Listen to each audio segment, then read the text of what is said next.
Oi, pessoal, tudo bom? Então, vamos para o nosso segundo assunto do nosso treinamento, que é sobre autoconhecimento e competências de mercado. Eu espero que vocês estejam bem. Qualquer coisa, como eu disse e sempre repito para vocês, eu estou à disposição pelo WhatsApp para a gente conversar, para vocês saberem como está o processo, como estão as coisas, até mesmo as empresas, né, que a gente tem contato, como é que estão as vagas, como é que está tudo. Não tem nenhum problema, sempre vou estar à disposição de vocês para ajudar. Então, vamos trabalhar o nosso segundo ponto, que é autoconhecimento e competências de mercado. Deixa eu passar aqui. Aqui a gente vê como é que a gente funciona internamente, como é que funcionam as nossas zonas, o nosso consciente interno, né? Também nos fala sobre como a nossa mente, mas principalmente os nossos sentimentos funcionam, a nossa cabeça. Aí a gente vai ver agora, vou descrever melhor para vocês. Então, todos nós gostamos muito dessa zona, dessa primeira zona aqui, vocês podem ver nos slides, que é a zona de conforto. Por quê? Porque é uma zona segura, que a gente conhece, né? Só que só ficar nessa zona não nos permite o nosso desenvolvimento, porque a gente tem uma capacidade enorme, enquanto seres humanos, de evoluir. Diferente dos animais que repetem e aprendem pela repetição, o ser humano, por ele pensar, ele consegue a diferenciar, a refletir antes de agir, né? E a gente evolui através desse movimento. Então, desse movimento de sair da zona de conforto, enfrentar os nossos medos, aquilo que a gente ainda não conhece, o novo. E isso faz com que a gente siga em frente, tenha consciência do que a gente consegue enfrentar para passar, então, para a zona de aprendizagem. São coisas que a gente lida e não percebe.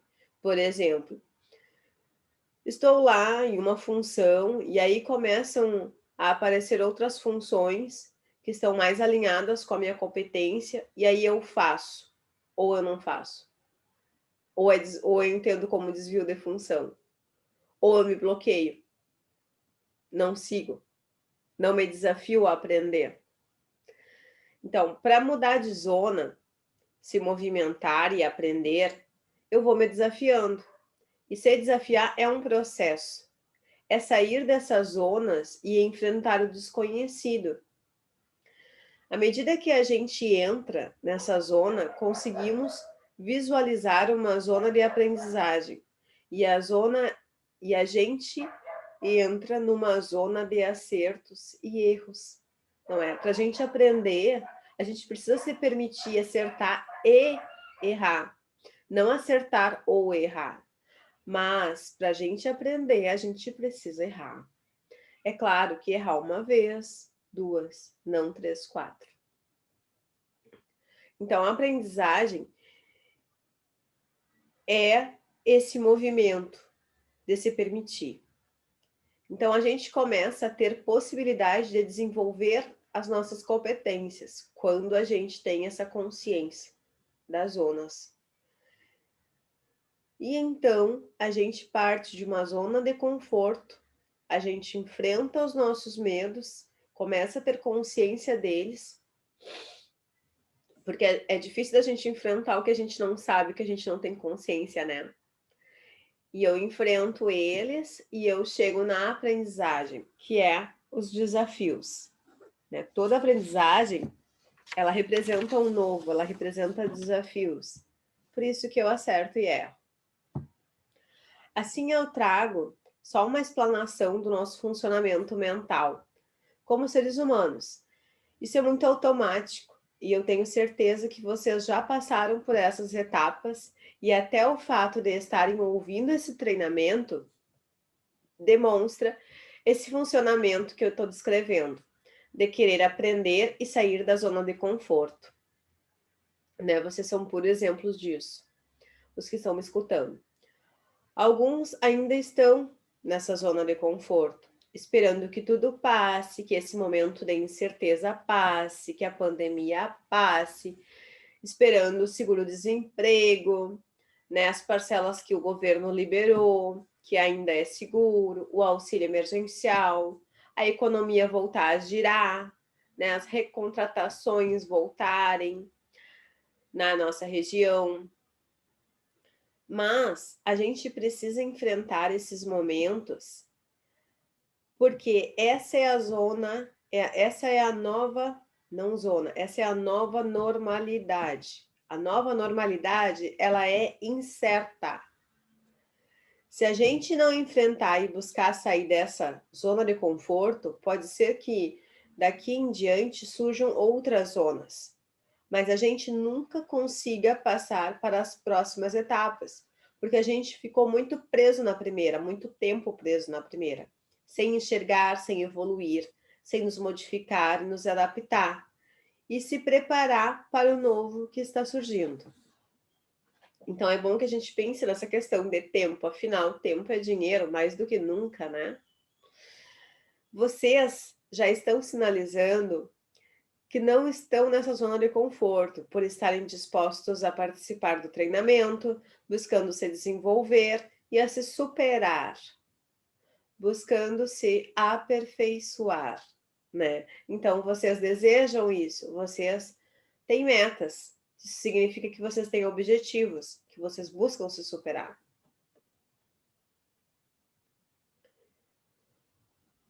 Expandindo a zona de conforto, então, a gente chega nas competências, que nós, como recrutadores de RH, como profissionais, a gente chama de chá, que significa conhecimento, habilidades e atitudes. Como é que a gente desenvolve nossas competências, né?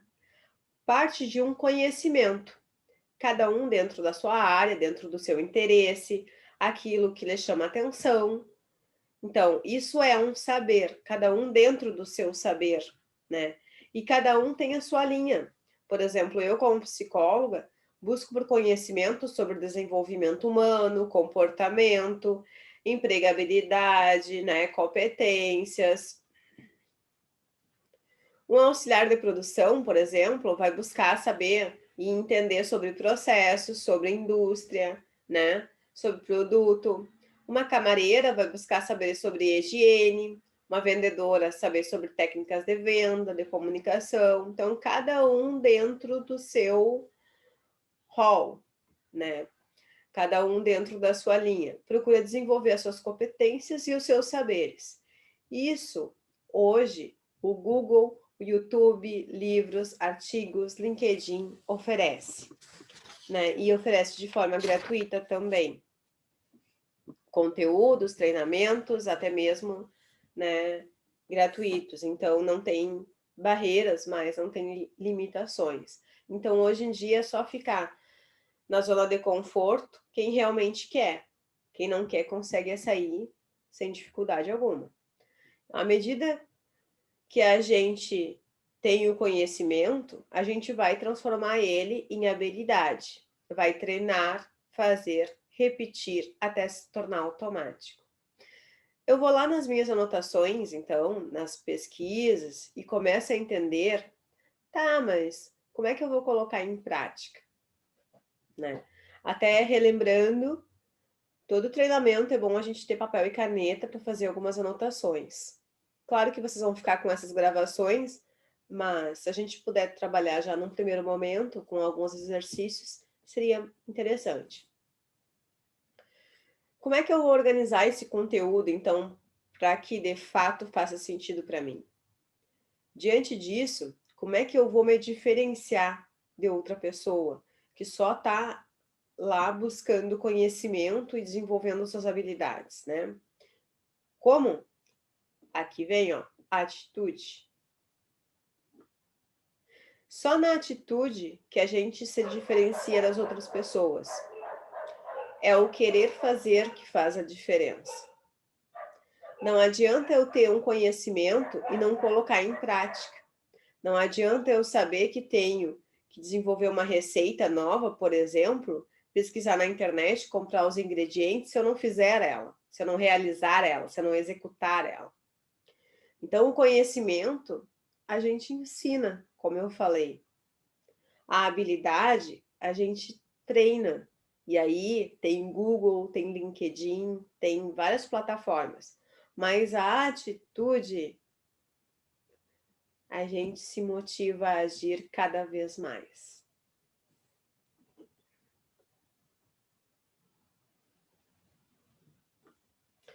Quando se fala em desenvolvimento, seja na área que for, tanto na liderança quanto na área de produção, na área técnica, tudo parte de um autoconhecimento, né? É a gente se entender, a gente ter consciência do que a gente quer para a nossa vida. Isso é primordial, isso é básico.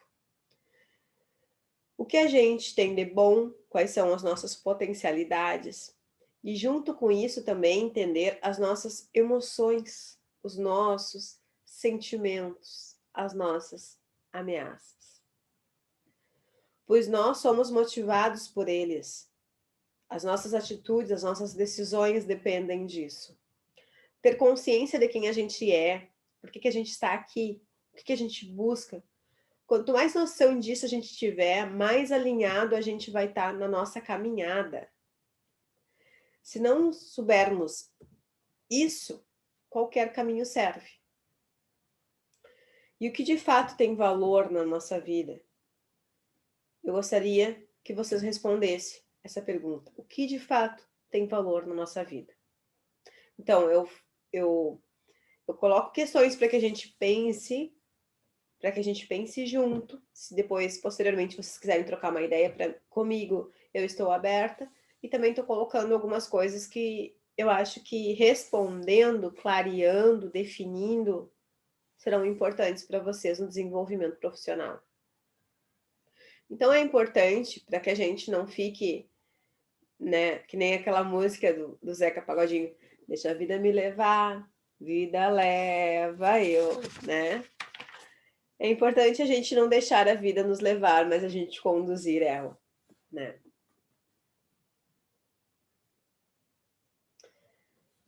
Então, o autoconhecimento é um caminho para o nosso crescimento.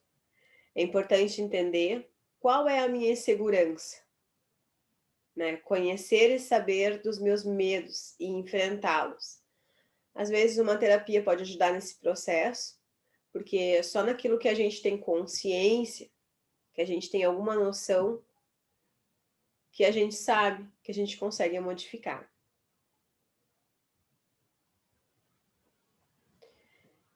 E aqui falando, dentro desse assunto sobre autoconhecimento, a gente tem a pirâmide das necessidades. Alguns de vocês devem conhecer, que é a pirâmide de Maslow.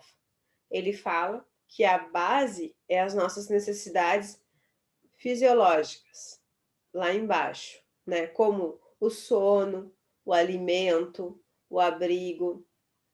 Depois a gente tem como necessidade realização pessoal, onde a gente tem as nossas conquistas, onde a gente se sente aceito, inserido, onde a gente tem uma autoestima legal, onde a gente é valorizado. Isso eu estou falando de necessidades gerais do ser humano, que todos têm, né? Só para a gente clarear. Depois ele nos fala também da necessidade da autoestima, que é a necessidade de ser reconhecido, né? Das pessoas verem um valor em nós, né? As necessidades pessoais, que são as nossas relações. Nós vivemos numa relação dual. A gente não nasceu sozinho, a gente nasceu de outra pessoa. Então, né, desde o início da nossa existência, a gente vive nessa relação dual, ou seja, com o outro. O ser humano, ele precisa do outro. Essa relação vem, né, desde a nossa gestação, né? O eu precisar do outro. Então, tá muito além do que a gente possa imaginar. Por isso que esse até é um sentimento inconsciente, ele é considerado inconsciente, essa necessidade do social. Algumas pessoas com uma certa maturidade, elas até conseguem a viver um pouco longe desse social e a se sentir bem, a se sentir seguro, a se sentir realizado, mas não por muito tempo. Algumas pessoas, elas precisam estar sozinhas, mas não por muito tempo. Outra questão que ele nos traz também como prioridade é a segurança.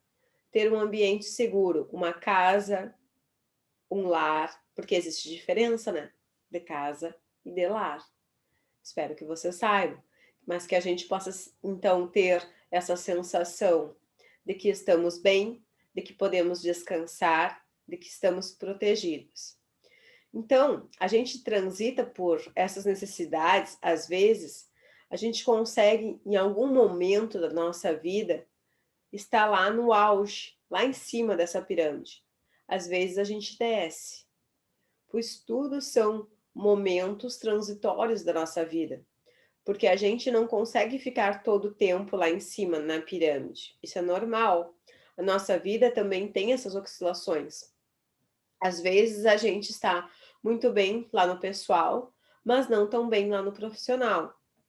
Então, como exercício, eu gostaria que vocês olhassem para essa pirâmide, dentro disso que eu explanei para vocês, e me falassem, me respondessem, esse é o primeiro exercício, em qual etapa vocês estão? Em qual etapa dessa pirâmide vocês se veem? Né?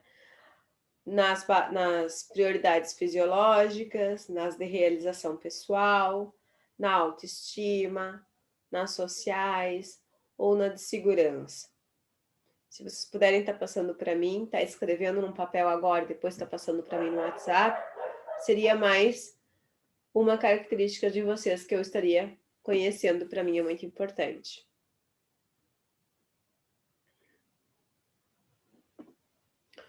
Tem aqui nesse slide, a gente vai falar sobre uma questão que faz parte do nosso autoconhecimento, que dentro da psicologia a gente chama como técnica de janelas de Johari. O que significa? Tem uma janela do meu eu, da minha mente, que ela é pública.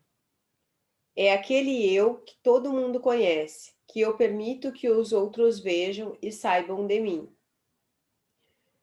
Como aquelas brincadeiras, por exemplo, que colocam no Facebook. E se falassem da Giane, o que será que falariam? O que será que teriam a dizer dela? Né? E se falassem da Vanessa, o que será que teriam a dizer sobre ela? Né? Vocês já ouviram falar dessa brincadeira? Esse é o meu eu aberto.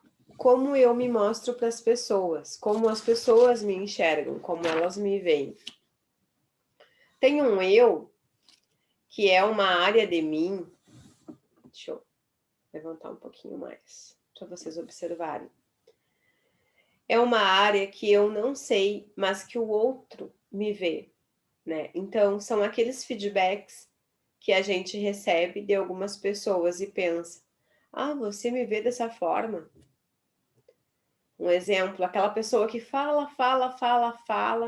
e aquela pessoa que não se dá conta que ela não dá espaço para o outro falar, né?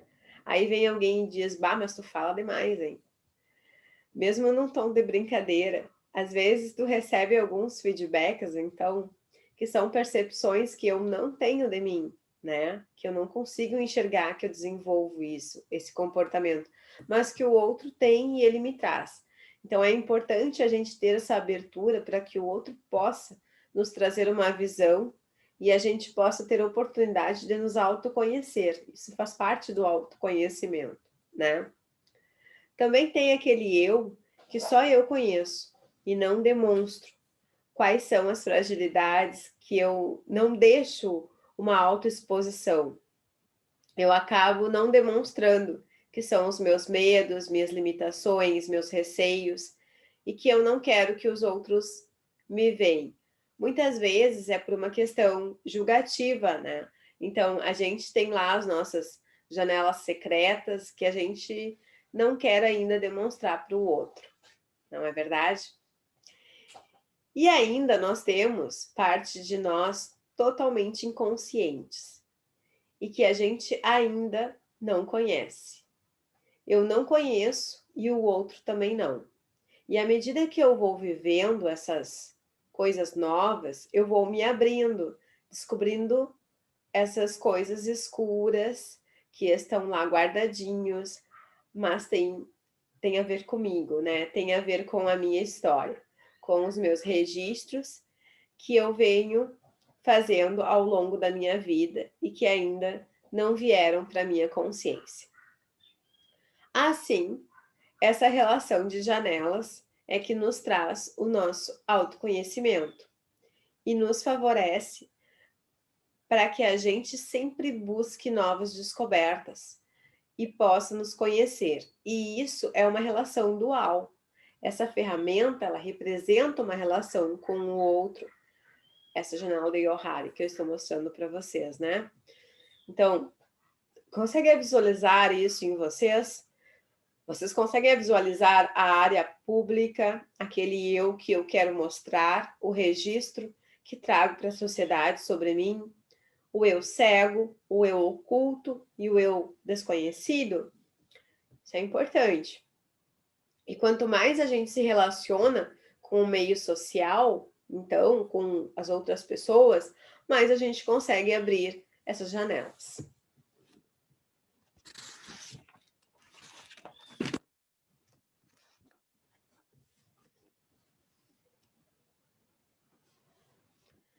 Então, quanto mais a gente conseguir se olhar, se enxergar, ir de encontro com nós mesmos, nossos desejos, nossa vida, é um autoconhecer. É nos encontrar com nós mesmos e acaba nos deixando mais seguros. Então é importante saber o que a gente quer, né? Nesse diálogo mesmo aqui dos pinguins, um pergunta para o outro, por exemplo, aonde você vai? E o outro responde, não sei, primeiro quero saber aonde estou. Isso é um autoconhecimento. A gente só vai saber se projetar, só vai saber para onde ir a partir do momento que a gente entender aonde a gente está. E a partir do momento que a gente se entender.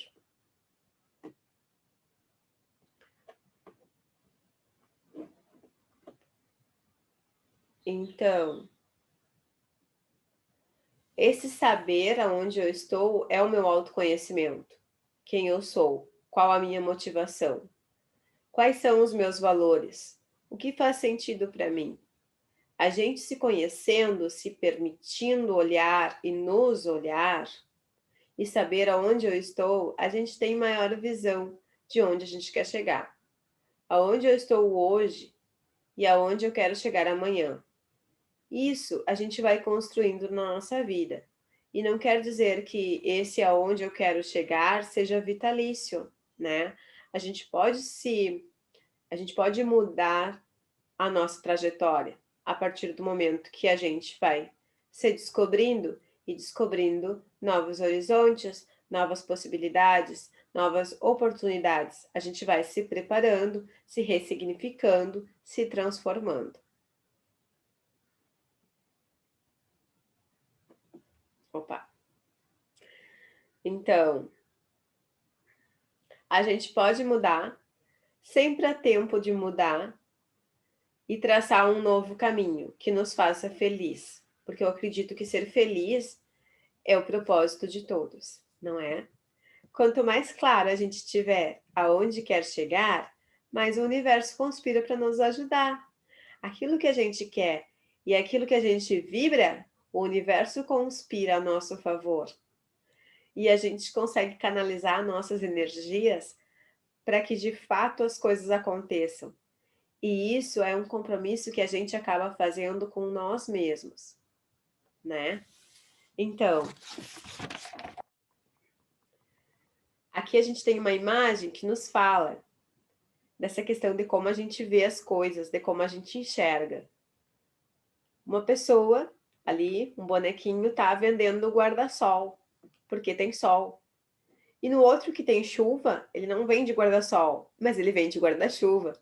Então, tudo depende do contexto.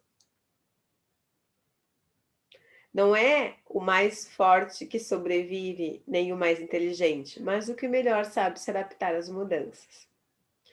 E como exercício, então, eu deixo para vocês o exercício sobre esse treinamento de autoconhecimento. É muito importante vocês trabalharem essa cruz, então, né, esses quatro pontos do SWOT. Que o SWOT, ele é o planejamento estratégico que a gente vai estar fazendo o nosso planejamento pessoal. Dentro dos pontos, quais são meus pontos fortes diante desses 2 treinamentos que vocês já participaram, né? Esse é o segundo. Quais são os meus pontos fortes? O que eu posso listar como meus pontos fortes? E o que eu posso listar como pontos fracos em mim? Ou seja, pontos que eu tenho que melhorar, pontos que eu tenho que desenvolver. Ali, logo seguindo, quais são as oportunidades, né? As forças que não estão sendo bem aproveitadas em mim. Quais são o meu potencial, né? Dando luz à atenção às tendências de mercado, a essa mudança toda que está acontecendo, avaliação das verdadeiras oportunidades que a gente tem, que a gente pode oferecer para o mercado atual, e as ameaças, né? Visando o mundo externo para projetar as ameaças da nossa função. As atualizações tecnológicas que a gente está vendo acontecer, fortalecimento da concorrência com isso, né? Que, por exemplo, muitas empresas estão quebrando, mas muitas empresas estão crescendo exponencialmente. Então, é bom a gente ter isso em vista. Vocês podem estar anotando, né? Porque é um exercício de autoconhecimento muito importante para vocês estarem refletindo e definindo para vocês trabalharem em cima disso. Assim como a gente fez, vocês lembram daquela primeira ferramenta que a gente trabalhou da roda da vida, né? Que para muitos eu mandei daí a foto de como ficou naquele momento. Então, esse também é um trabalho de desenvolvimento interior, pessoal, que é interessante da gente estar pensando, refletindo e se projetando, ou seja, trabalhando em cima dele, né, para que no futuro seja melhor. Eu vejo vocês, assim que vocês responderem isso e me enviarem pelo WhatsApp, me confirmando que tá tudo ok, que todo mundo assistiu, então, o segundo assunto do treinamento, e assim eu vou passar o terceiro assunto, ok? Pessoal, muito obrigada. Obrigada por esse interesse, por essa persistência em querer ser melhores, serem profissionais melhores. E vocês podem ter certeza, se vocês acompanharem a empresa vivendo nas mídias sociais, por exemplo, vocês vão poder ver que tem muitas pessoas já se recolocando no mercado. E dessa forma, vocês podem ter certeza que a gente vai pensar, quando surgir uma vaga, que a prioridade serão vocês. Muito obrigada.